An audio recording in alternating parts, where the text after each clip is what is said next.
더위가 극에 달하는 시간이 지나고 벌써 추석이 다가오고 있습니다. 한여름에 밖으로 나가면 숨이 턱턱 막히는데 현재는 모든 게 지난 일이지만 숨이 막혀 있던 그때의 일을 회상해보며 글을 전달해 보겠습니다. 어린 시절, 교통사고로 인해 부모님을 일찍 잃은 적이 있습니다. 맞이라는 초등학교 2학년도 되지 않은 남동생과 5살 때인 여동생이 함께 했었죠. 물론 새남매만 덩그러니 남아있던 초등학생 시절을 가엾게 여겼던 이모가 유일한 지원자였습니다. 이 모든 일이 가정이 있고 이모부에 이어지는 내용을 추가해야 합니다. 일이 잘 풀리지 않던 때라 금전적인 부분까지 저희에게 도움을 줄 수는 없었어요. 그렇게 저는 부모님을 잃은 후 닥치는 대로 일을 해서 돈을 벌었어요. 고등학교 자퇴까지 하고 말이죠. 성인이 되기 전에는 그렇다 할 일자리를 구하기 어려워 아르바이트를 하루에 2개씩 하는 것은 기본이었고, 성인이 된 후에도 직장과 아르바이트를 병행해야 했음이 다 있고, 거기다 중간졸이라는 학력 때문에 번번이 승진해서 밀리기까지 했었고요. 부당하다고 생각했지만 제 생각을 피력하지 않고 바뀌는 것은 없다는 것을 잘 알기에 저는 퇴근 후 밤 아르바이트까지 하고도 새벽 내내 검정고시 준비를 하느라 그랑 시간에는 하루에 4시간 이상 자백 적이 없었어요. 악착으로 살아가는 제가 통해 많은 것을 느꼈는지 철이 일찍 들어버린 동생들은 자신의 위치에서 해야 할 일에 열심히 착실히 해내며 어떤 어려움도 극복해내어 주었어요. 그 덕분에 큰 탈 없이 우리는 각자의 삶에만 신경을 쓰며 지냈죠. 동생들 모두 대학 장학금으로 충분히 다녀갈 수 있었기 때문에 생활비와 등록금에 대한 걱정은 하지 않아도 되어서 편했어요. 이렇게 우리 남매는 각자의 삶을 위해 성실히 노력하면서 여유를 차츰 찾게 되었어요. 삶의 여유가 생기면서 주변을 돌아보고 다양한 모임에 참여하는 좋은 기회도 생겼어요. 가치 있는 좋은 사람들과 함께 할 수 있는 기회가 더 많아지면서 행복이 더 느껴지게 되었어요.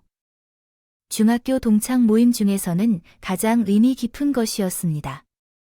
모임은 매년 있었지만 동창들에게 어려움을 보여주고 싶지 않아 미루다가 10년 만에 처음 참석하게 되었고, 거기서 제 첫사랑이자 남편이었던 사람을 다시 만나게 되었습니다. 남편 또한 저에게 호감이 남아 있었고, 그래서 매일 연락을 주었습니다. 그렇게 우리는 친구라는 핑계로 자주 만나 시간을 함께 보내면서 사랑의 감정이 커져 연애를 시작하게 되었어요. 누구에게나 평범한 것들이 특별하게 느껴졌거나 남편과 함께라면 저에게는 지금까지 힘든 세상을 행복하게 살아갈 수 있을 것 같다는 확신이 드는군요. 먼저 프로포즈를 했어요. 1년이라는 연애 끝에 결혼을 위해 준비해 나갔지만 큰 관문은 언제나 있군요. 업적 같은 사수를 타고 태어난 여사인데 집안 사람으로 들일 수 없다며 어디서 근본도 없는 여자를 집으로 데려올 생각을 했느냐며 신부는 남편과 결혼하는 것을 심하게 반대했어요.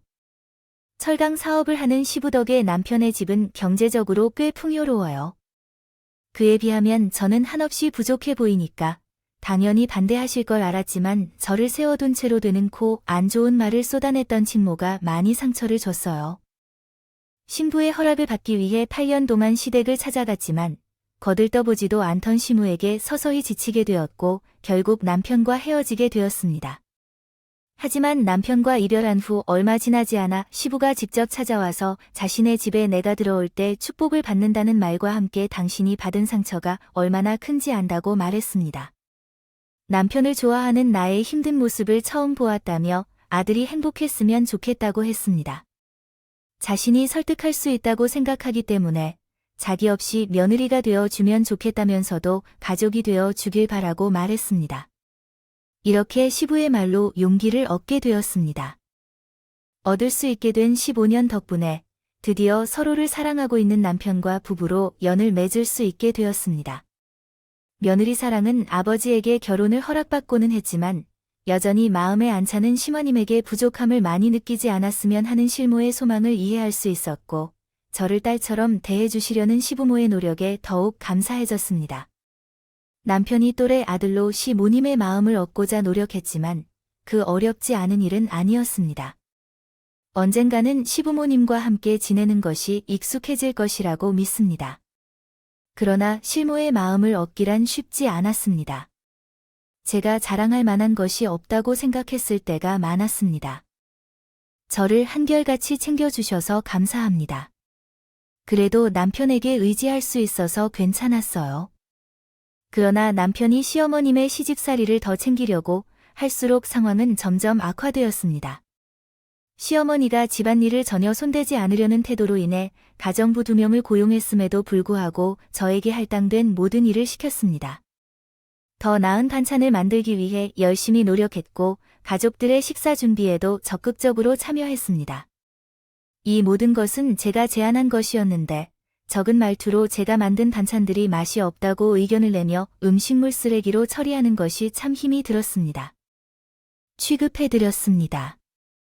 그곳에서 다시 부부님의 방을 저에게 치우라고 요청하셨는데 열심히 청소를 했는데도 먼지가 많다며 핀 전달까지 했습니다. 그럴 때면 꾸준히 더부살이를 하는 것처럼 느껴져서 답답했죠.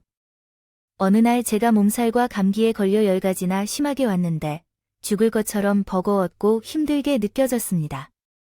그런데 신무는 그런 저에게 괜찮냐는 안부 대신 감기 기운 조금 온 걸 가지고 유난도 이런 유난이 없다. 묘쇼하지 말라고 했습니다.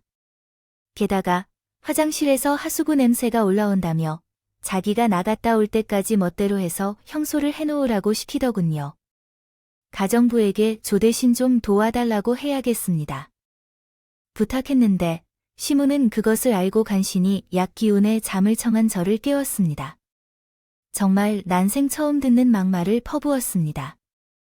그런데 10분 후에는 남편 앞에서는 아픈 저를 걱정하는 척 연기까지 하더라고요. 신호가 너무 괴롭혀 견디기 힘든 날에는 남편에게 너스레를 떨고 말았는데 시무는 어떻게 알았는지 남편에게 자신의 험담을 하다가 결국 앞에서 제 계층에 피해를 주기도 했어요. 시모의 시집세리가 제치긴 했지만 그렇다고 우울하지는 않았어요. 시분의 신부가 저를 괴롭힌다는 것을 가정부들이 하는 이야기를 듣고 알게 되었고 시부가 대놓고 시모를 제재하면 자신이 없을 때 더 큰 불똥이 될 수 있다는 것을 알게 되었습니다. 툴까 염려되어 저를 자주 밖으로 불러 함께 식사를 하곤 했거든요. 10월 눈치를 보느라 남편과 밖에서 오붓하게 데이트하는 것도 조심스러워 점점 밖에서 남편과 단둘이 보내는 시간이 주로 속상해하던 어느 날 시부가 되게 오늘을 신부와 단둘이 데이트를 하고 싶으니까 저희 부부도 오랜만에 오붓한 시간을 보내고 싶어서 연락을 해줬어요. 감사하다는 말을 전한 후 남편을 기다리던 주요. 남편에게 전화가 왔고 기쁜 마음으로 받았지만 남편이 전한 소식에 업무 때문에 병원으로 향해 있다는 소식을 들었어요.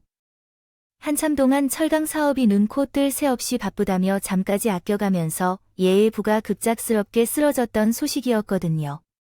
뇌졸중으로 인해 종신을 잃었고 부의 사업을 함께 도와주던 남편 덕분에 빠르게 병원으로 이송되어 수술을 받을 수 있었어요. 긴급한 수술을 받게 되었지만 다행히 성공적으로 마무리되었어요.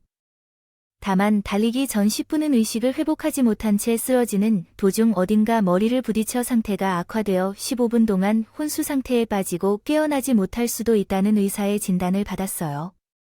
뇌졸중으로 인한 심각한 증상으로 정말 힘들었겠죠. 어떻게 오래 버티고 있는지 모르겠어요. 나의 회사에서 그 말을 들으며 마침내 15분 도중에 견디던 심한 두통과 어지러움증이 떠오르기 시작했어요. 몇 번이나 함께 병원을 가자고 제안했지만요. 그때마다 괜찮다고 했던 쉬는 헛되이 보낸 것이었어요. 병원에 가보라고 하는 후회가 들었죠. 시병의 건강이 나쁘다는 것을 알고도 저지른 죄책감과 시구에 대한 죄송함에 견딜 수가 없었어요. 남편을 병상에 두고 있음에 대해 이야기를 꺼내고 남편이 잠시 자리를 비운 사이 시우는 자신이 죽어도 시을 감안할 수 없다며 대신 자신을 알아주기 전까지 잘 살펴보고 부르라고 말했어요. 황당하긴 했지만 제옥을 위해서 할 수 있는 건 그것뿐이라 생각해서 당연히 적가해야 한다고 생각했기 때문에 최선을 다해 시비를 지켜주었어요. 하지만 아픈 사람을 돌보는 것은 쉽지 않았습니다.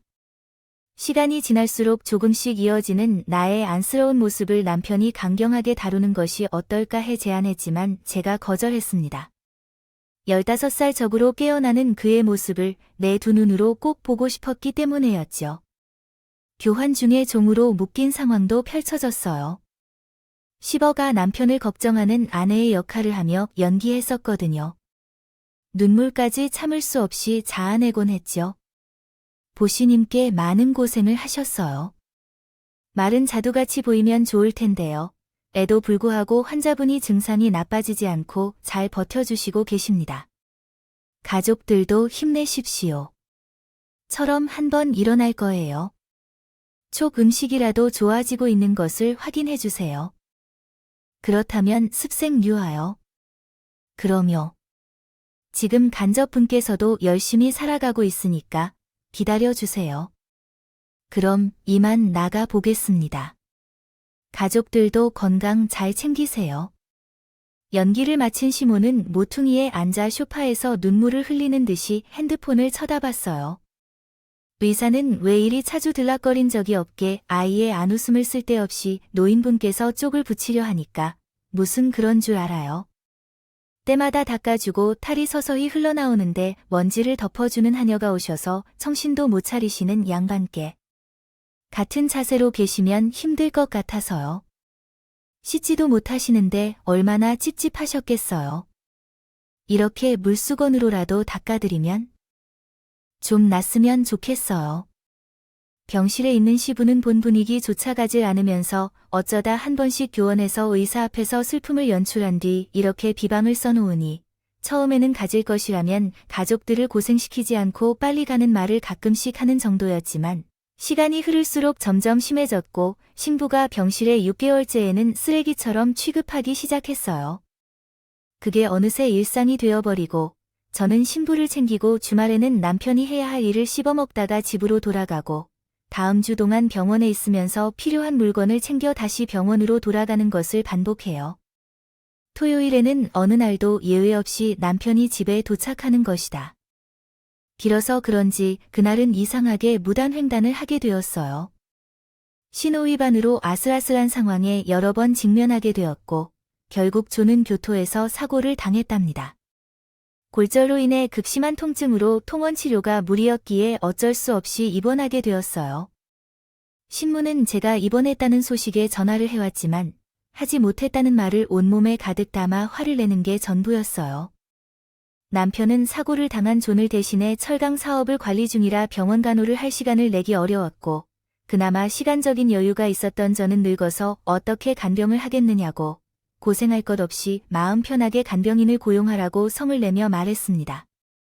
어쩔 수 없이 이번에는 간병인의 도움을 받게 되었답니다.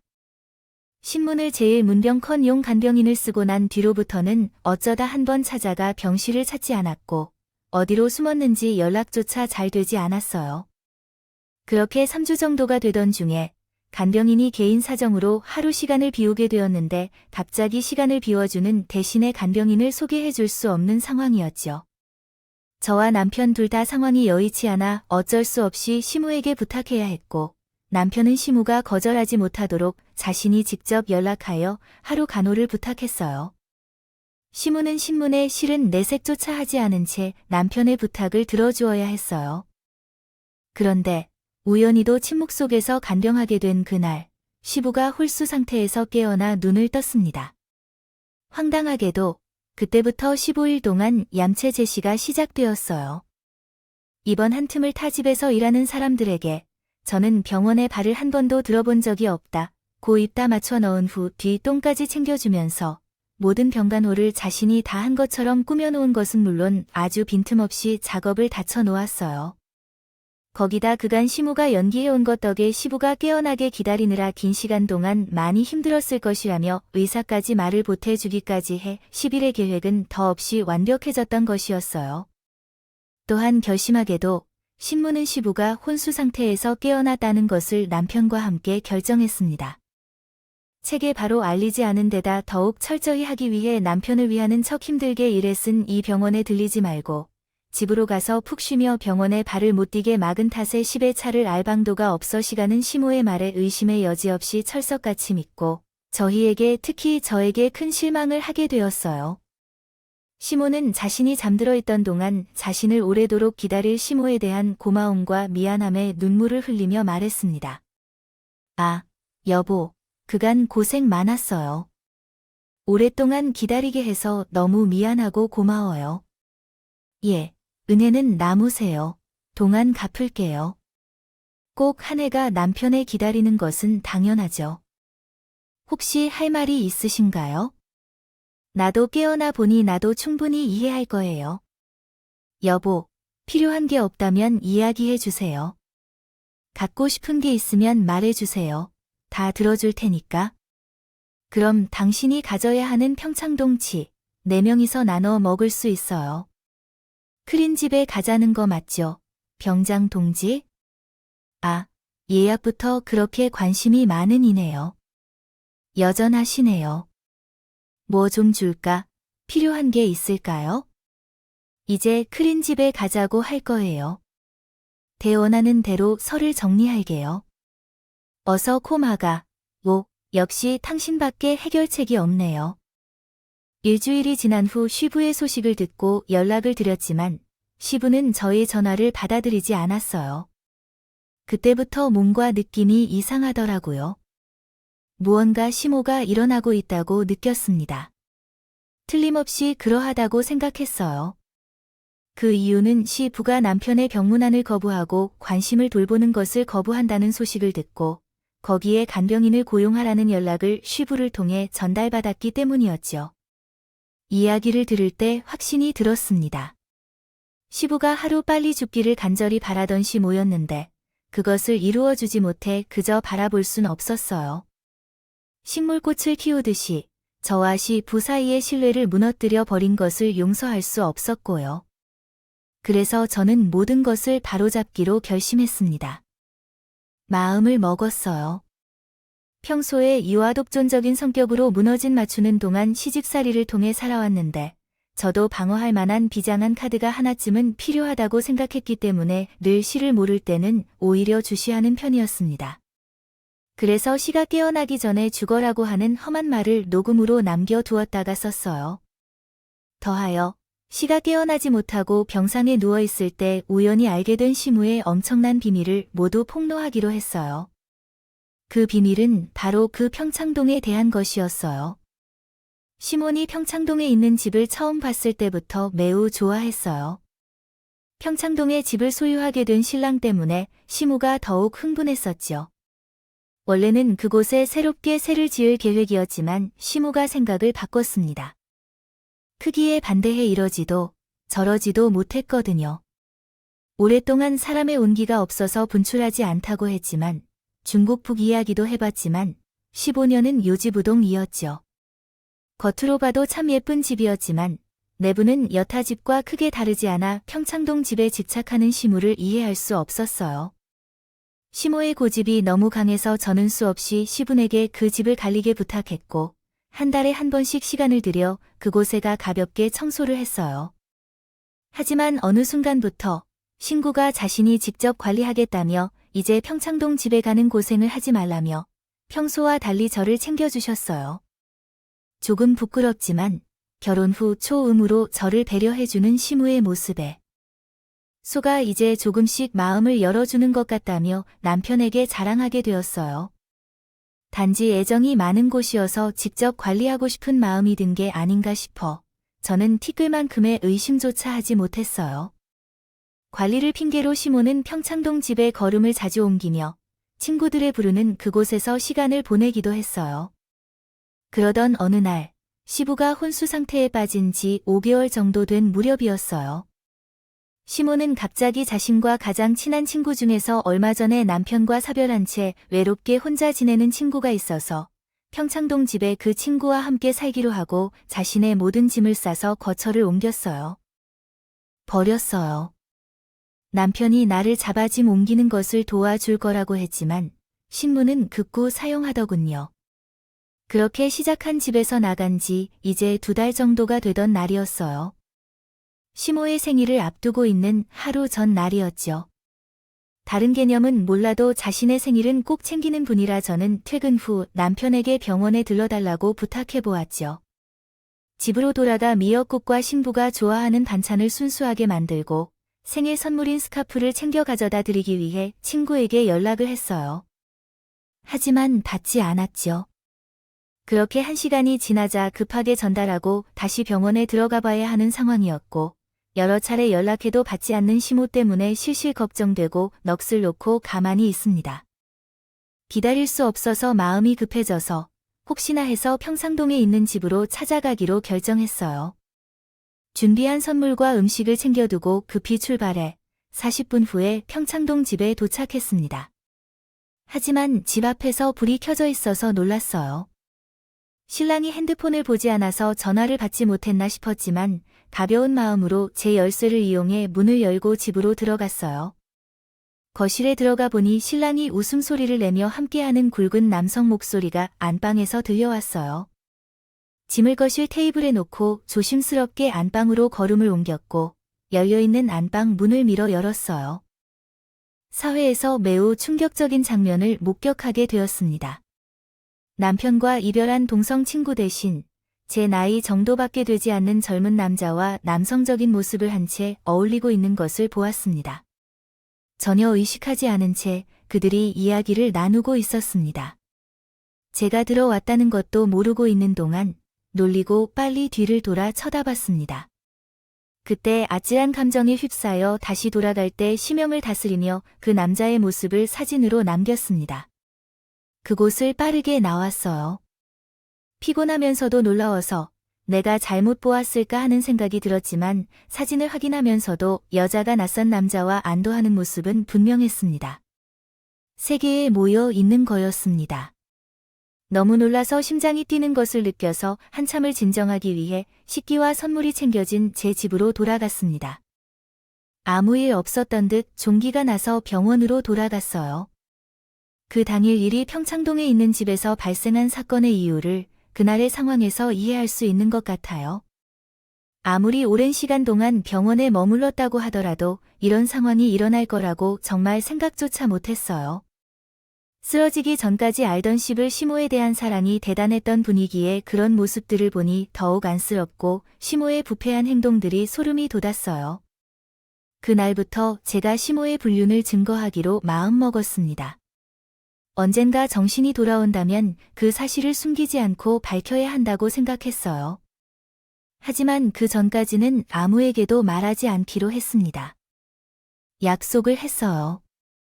처음에는 남편에게 많은 시모의 외도를 알려야 하는 것 아닐까 고민했었지만 그렇다는 증거도 없이 섣불리 이야기를 했다간 시모 좋은 꼴 밖에는 되지 않을 것 같은 생각에 꼭 참았어요. 전을 불륜 증거를 뭘까 충격적인 사실에 또 하나 알게 되었어요. 평창동 집에서 놀아났는 것도 모자라 아예 그 집에서 둘이 살림을 차린 후였던 거예요. 시모와 불륜난 몰래 평창동 집을 살피러 갔던 나라에게 되었죠. 화장실이며 안방이며 주방인 쉽게까지. 누가 봐도 신앙부부가 사는 듯한 느낌을 한껏 풍기더라고요. 저는 진고를 모을수록 심히 시모를 대하는 게 어려워졌어요. 제가 알던 시모는 제게는 모질게 돼요. 하지만 10년간은 잘 보이기 위해 무던히 노력했습니다. 그러나 그것이 다 위선이었을지 모른다고 생각하니 견디기 힘들었습니다. 그런데 웃기게도 더 확실한 증거를 모아야 한다는 생각에 점점 열이 나기도 했습니다. 하지만 시부의 간병을 하면서 불륜의 증거를 모으기란 쉽지 않았습니다. 당시 남편과 몰래 해야 했기 때문에 막연히 맡길 수도 없었습니다. 그래서 시부가 병원에 올 때면 더 면밀히 관찰하고 마침 퇴근 후에 남편이 저를 챙기겠다며 자주 병원에 들러주어 그동안 증거를 모으는데 힘쓸 수 있었습니다. 부가 병상에 누워있는 시간이 길었기 때문에 제가 모은 증거들도 꽤 많아졌지만 뭔가 조금 아쉬운 느낌을 받았습니다. 떨쳐버릴 수 없었습니다. 그런데 교통사고가 발생하기 며칠 전, 저는 시부와 불륜남의 결정적인 대화 내용을 녹음하는 데 성공했습니다. 제가 태어난 지 다음 날이 시모의 실체를 폭로할 기회가 되었고, 시부의 병문안을 위해 만발의 준비를 마쳤습니다. 그리고 남편에게는 미리 알려주었어요. 제가 병원에 가는 시부모님을 모시고 할 말이 있는데 좋지 않은 이야기일지 몰라도 혹시라도 상처를 받을 수 있다고 미리 말해주었어요. 하지만 마음은 편하지 않았습니다. 시부가 이번에 가는 병원에 가는 일에 대해 무수히 고민하고 있고 계획한 의도는 변함이 없었습니다. 병원에 도착해서 깨어있는 시부를 보자 감격으로 인해 눈물이 터져나올 지경이었습니다. 꾹 참으며 나는 시부이에게 건강하게 깨어나 주셔서 감사한다고 말했지만 돌아오는 것은 시모의 비난과 차가워진 시 나인의 눈빛이었어요. 시모는 내 발언을 얼마나 신경 썼는지 따져 그 따위 소리를 하며 이래서 못 배운 것들은 여우 짓하기에 바쁘다고 했어요. 이곳에 인사를 반겨줄 사람이라도 없다고 말했어요. 남편은 시모의 말에 대해 그게 어떤 말인지 이해가 안 된다며 얼마나 오랜 기간 돌보아 주신 아버지를 그렇게 말할 수 있느냐고 반박했다. 시모의 뻔뻔한 행동에 참을 수 없어 나는 거짓으로 엿장수를 끝내기 위해 입을 열었어요. 아버님께서 제 기억 속에서 기억해 주시는 모습으로 나를 기억해 주시기 전에 건강이 악화되기 전에 나를 돼 주십시오. 어머님께서 아버님께 거짓말을 할 일이 없다고 믿으시는 거죠. 부부에게 신뢰는 너무도 중요한 것이니까요. 하지만 초에게 아버님 역시 수중하기 때문에 그건 아버님과 쌓아온 신뢰를 믿고 감히 말씀드립니다. 어머님의 모든 것을 거주실래요? 이게 아무래도 무슨 소리를 하는 거야? 아, 내가 무슨 거짓말을 했다는 건 없어, 여보. 몇십 년을 살면서 채가 커지지 말한 적이 있었나요? 솔직한 개체 매력이라고 늘 꿈쩍하지 않아요. 그치죠. 어머님께서 그렇게 당당하시다면 제가 알고 있는 모든 사실을 지금 이 자리에서 다 털어놓아도 될까요? 뭐, 네가 아는 사실이 뭐길래?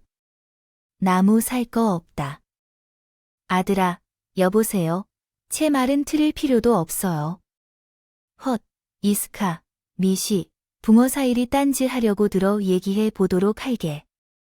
거짓인지 아닌지는 내가 직접 확인할 테니까. 저는 가방에서 핸드폰을 꺼내 그가 모았던 녹음을 하나씩 차례로 틀어 가족들에게 들려주었어요. 시부에게 빨리 죽으라고 악담을 퍼뜨려 떠 내용. 신보가 다른 남자와 간드러지는 목소리로 한 대학까지 모두 말이에요.